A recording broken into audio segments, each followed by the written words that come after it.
Hey everybody, I'm Dale Earnhardt Jr. and this is the Dirty 30. The best highlights from all of our podcasts this week. 30 minutes every single Friday, the Dirty 30 coming at you. Let's get right to it. So Ryan Blaney is in the studio. You think about how great y'all are at Phoenix as an organization.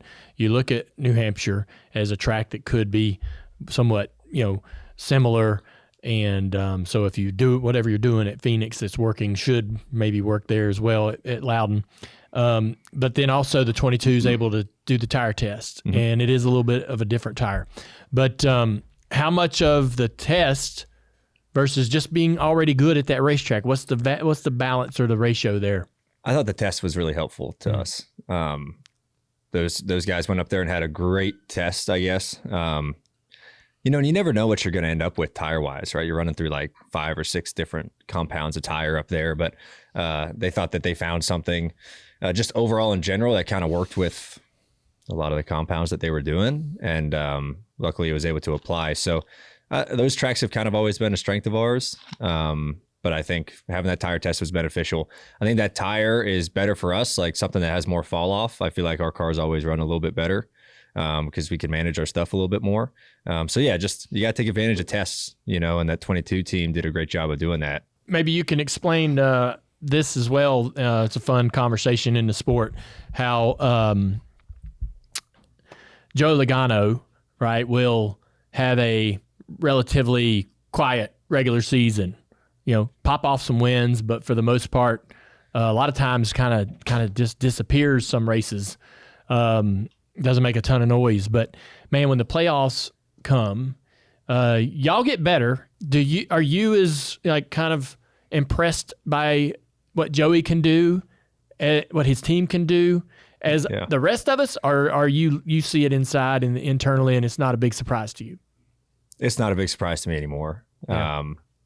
I've been teammates with Joey for long enough to where I know and how good he is and how kind of methodical that he goes about things. Yeah, I mean, it doesn't surprise me. I mean, I know those guys are going to be, even if they don't have the year that people think is impressive through the regular season, they're going to just get better and better. Yeah. They're going to find ways to be better, whether that's thinking outside the box, maybe more from what you're comfortable with from a crew chief or driver side, driving differently, taking different chances. Like they're just going to figure it out. And it's pretty impressive how good those two people of Paul and Joey are together, and just how they kind of playing on things and stuff. It's damn impressive.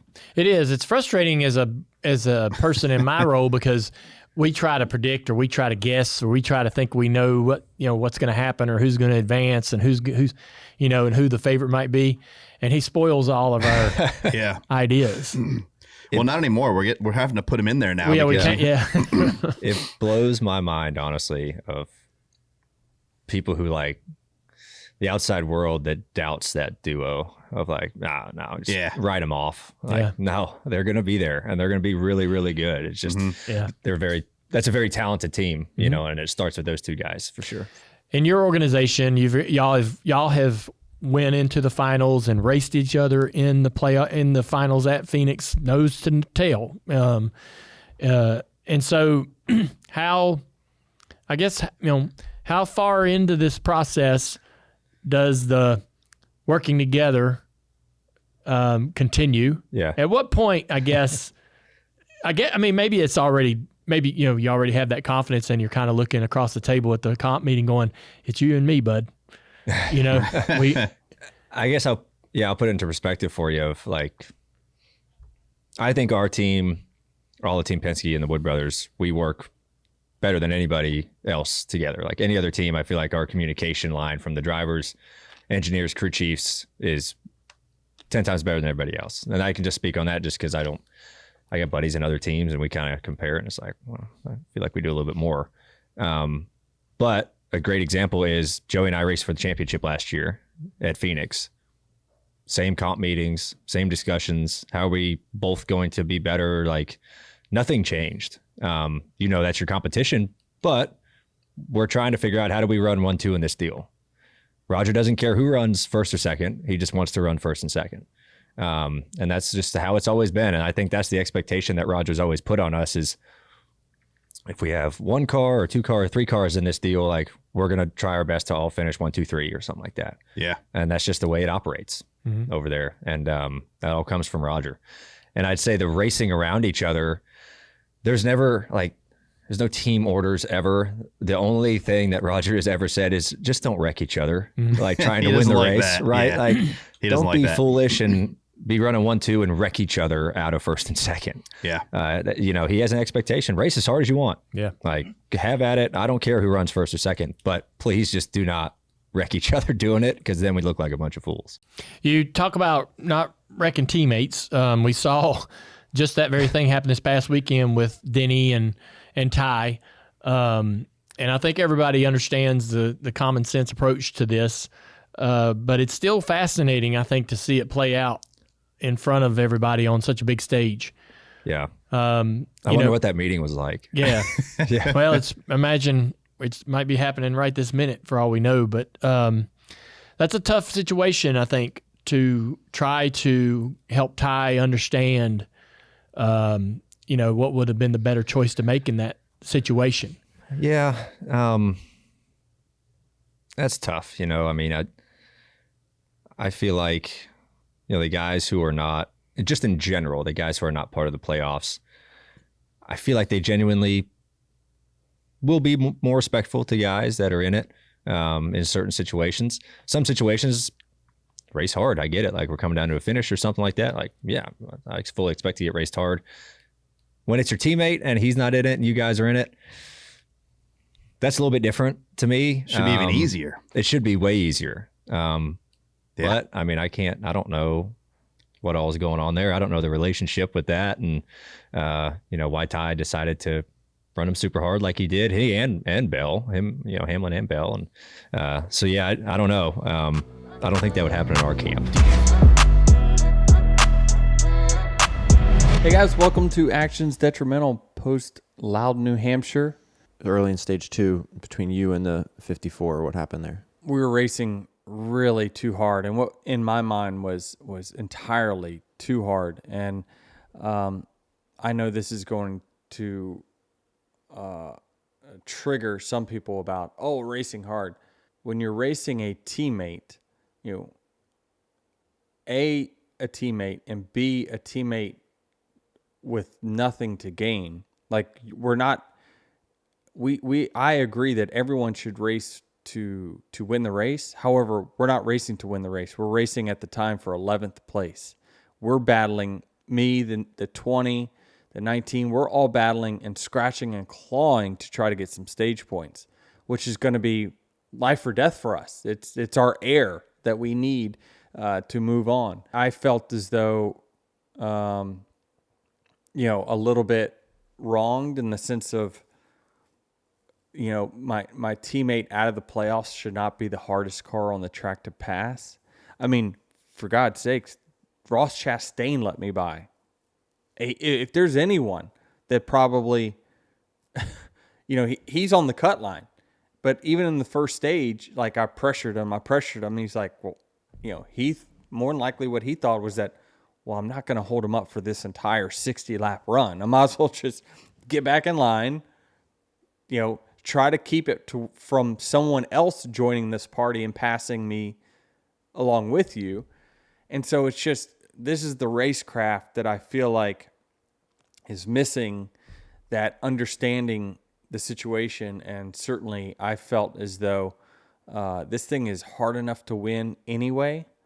But if you're going to have to race your teammates harder than anyone on the racetrack, then this will be really, really tough for any one of us to win. Is there a philosophy within these race teams or even just in JGR on how teammates should race each other in these situations? Or is it not like a clear thing where everyone's on the same page about it? Well, I don't think we're on the same page. I have always went back to what is the last thing Joe has said when it comes to non-playoff cars and playoff cars. He has had this conversation multiple times with everyone in the room, but I think it probably needs to be said again. And so what I've heard is that if you're a non-playoff car, any break that you can cut your teammates, please do. Me and the 20 were fighting so hard to get around the 54 that we ended up fighting each other. And then finally, when we got singled out, we both ran him down again. And I'm thinking, okay, I'm just going to go on by. I'm clearly faster. And it was just aero block this corner, aero block that corner. And then when you get beside, it's like, okay, like what else do I have to prove that we're clearly faster? I'm definitely going to pass you. We got 60 laps to the end of this stage. What are we doing? You're not going to hold me off for 60 laps. The 20 is right behind me. These are your two teammates that need these points. I didn't understand where the mindset was there, and I still don't. But if it's possible, Ty feels like he doesn't owe us anything, and that's just a different mindset, and it's okay to have. But you would think that one day the roles would be reversed, and certainly he probably would be upset if we did not let him go, if the roles were reversed and he was fighting to move on to the next round. Were you going into turn one? Were you just trying to move him up out of the groove and get by him? Well, it was twofold, because I was pretty much there into turn one, and then he moved down to the middle lane to like cut the nose off. If you cut across someone's nose, especially if they're running really close to you, it'll make their car kind of lift up and take off. So I think he was just trying to cut across my nose to make me lose air, just to further aero block me. And I was so close to him that I'm like, hell no, you're not going to do that. And so, yeah, I tried to shove him up to the next lane to get my position. And unfortunately, it spun him out. Y'all are going to have your competition meetings this afternoon. How does this get resolved ahead of that or during that? Is it a conversation with just Ty? Chris Gabehart is obviously in this now, who you have a great relationship with per past years. Yeah, I mean, what I'm asking, what I want to happen is just leadership step in and tell us, what do you want us to do? If you want us all to just race each other cutthroat, no matter what your position is in stature in the standings, we can definitely do that. Like, I expect myself and the 19 and the 20 to race really, really hard, because we're all battling each other to get above this cut line or maintain our status above the cut line. If I get eliminated, or the 19 gets eliminated, or the 20 gets eliminated, and then we've established this no rules, you guys just do whatever you want to do, that's just, none of us are going to win. You're racing against where we have seen year in, year out, and it will continue to happen more and more, like it or not. Teammates are going to start giving spots this time of the year. This is the time of the year, and it's just going to get more and more. You're not always going to see it. It won't always be on TV, but starting with about 5 races to go, you're going to see those that are out of the playoffs, or those who have affiliations, will start heeding spots to those who need it. And so if you're going up against that, and not only not being good teammates, but yet being the most difficult ones to pass, none of us have a shot.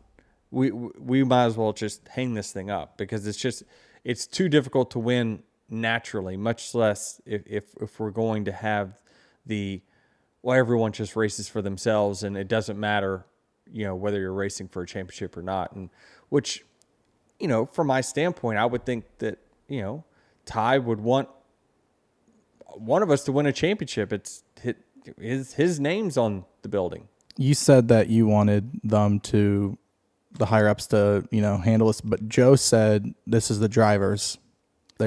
So is that you and Ty just having a conversation, or the 4 drivers getting together, or? Yeah, the challenge is I think that me and Ty are going to be on different will have different opinions. Therefore, you need leadership to step in and say, well, this is how we want it done. And then we will play by those rules. Whatever those rules are, I will play by those rules. But I've been told in the past, if you're not in it, you do everything you can to help your teammates that are in it. Hey guys, Dale Jr. and I are in the Dirty Mo Media studios again this week for another round of Bless Your Hardt. One of my favorite hunting stories. I always like telling stories about how big of a badass my dad was. And so if you haven't noticed, I try to slide it in there every now and then and not be too obvious about it. But there's a picture that I have on my phone of my dad, and I always show it to people because it speaks clearly to how fearless and determined he was. And it's a picture of him in a deer stand, and this picture is taken from 150 yards away, right? So you get the ground, the field, the entire tree, and Dad up in the top.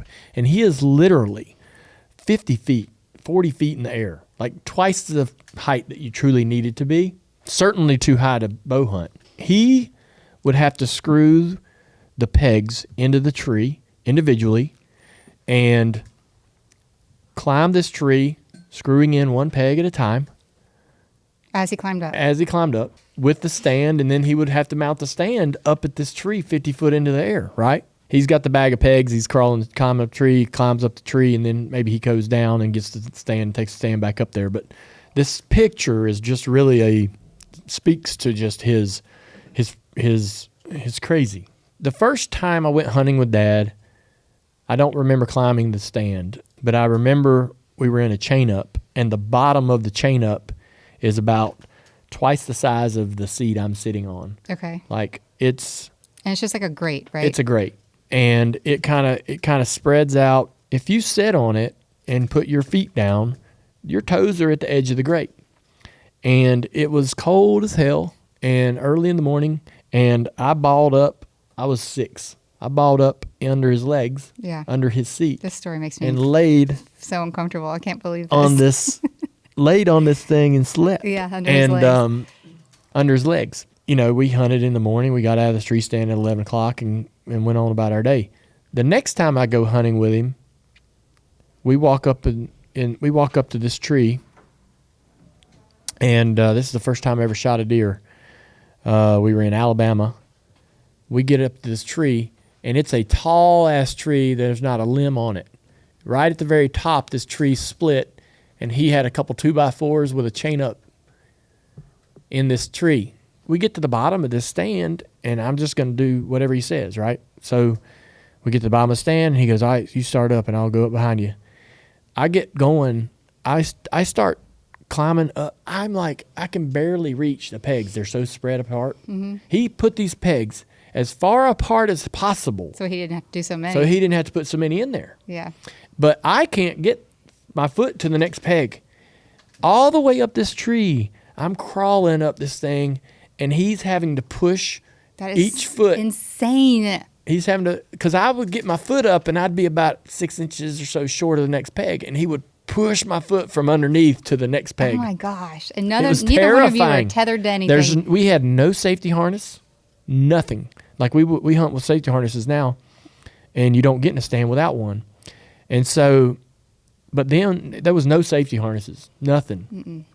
So we got our guns on our backs, you know, and we're. So you had a gun too? Yeah, I had a gun. He had a gun. Oh, this is your first deer. Yes. Yeah. Okay. And so we go up in this stand. We finally get up in there. When we get to the top, I've been terrified all this way up. Yeah. I'm scared. You're already traumatized. I'm scared. I'm scared more for him, you know, than me. Like I'm, and that goes back to like my empathy, I guess. It's like I'm like, yeah, whatever happens to me happens to me, but I was worried about him. Why? Because he's the breadwinner. He's like the greatest thing on earth. You didn't stop to think, how am I going to get the hell down from here? I didn't worry about it. Oh my God. I was worried about the greatest man that I knew existed having something happen to him. And so it's a hard thing to explain or understand, but I wasn't really worried about me. If something happened to me, he was there, right? If Yeah. I fell, if I got hurt, the greatest man on earth That was makes going to sense. be there to If take Dad care of gets me. hurt, what's gonna But if happen? Daddy gets hurt, We're both screwed here. I'm Yeah. not just now, but long term, what happens, right? If he was to break his back or something. Yeah. So we finally get up there, and I'm so relieved. We sat there for a couple hours. We shot a deer. I shot that deer at 150 yards. It dropped right where it was. He was as happy as if he'd shot his own deer, which is awesome. Yeah. And then we had to get down, and he had to go down underneath me and take each foot and help do me the find the same next thing. peg, because I had to kind of drop down to the next peg. Yeah. Yeah. It was I will never forget it. It was terrifying. That's something I wouldn't forget either. But I mean, of course, it's this great memory. Yes, today is Robin Pemberton. He's been on the show before. Do you remember the Indianapolis tire debacle? Oh my God! I You did the kidding tire. me? I did the tire test. For that one. Yes, for that race. That was me and Vickers. Congratulations! Yeah, Right? yeah, that's my fault. Me and Vickers and somebody else. We showed up for the tire test, and it was common to like go run 20 laps and get in the cords. You know, yeah. we didn't see them doing it in 10 laps, Right. but you'd run a tire and get in the cord, get a little bit of cording on the right front or Yeah. something in 20 laps or something like Yeah. that. That was I'm up in the tower, and this shit's hitting the fan. It's like it starts out at like 35 laps or something like that. So Mike says you got to go down there. We got to you know go down there and see what's going on. It's like okay. So I went down there, and I'm walking around, I'm looking, and I radio back. I said it's bad. And I said they're gonna have to may run out of tires. So then there was then Goodyear had the inventory list, and they had the list of who had tires and who didn't. They had, right? You can't make this up. My brother, I think Blaney was driving. So Ryan, they didn't practice and save tires. So they had extra for the race because he saw it already. So I had to take tires for my poor brother that played it good on Friday and Saturday, and and give them to somebody else, Yeah. right? So I'm walking up and down through there, and it is looking like they're thinking about there's Goodyear always had a backup tire out in somewhere, trucks, trailer loads, and so Jeff Gordon gets on. I'm in Jeff's pits. Jeff Gordon gets on the radio to Steve and says, "You better tell NASCAR we got a show," whatever he said. You got to fix this. And Steve said, "Robin's standing in the pits." He goes, "Oh God," you know what I mean? But it was horrible. Yeah, I think we got to where we were throwing the caution every 10 laps. Yeah, it was right there Near the end of Yeah. the race, just to get them home.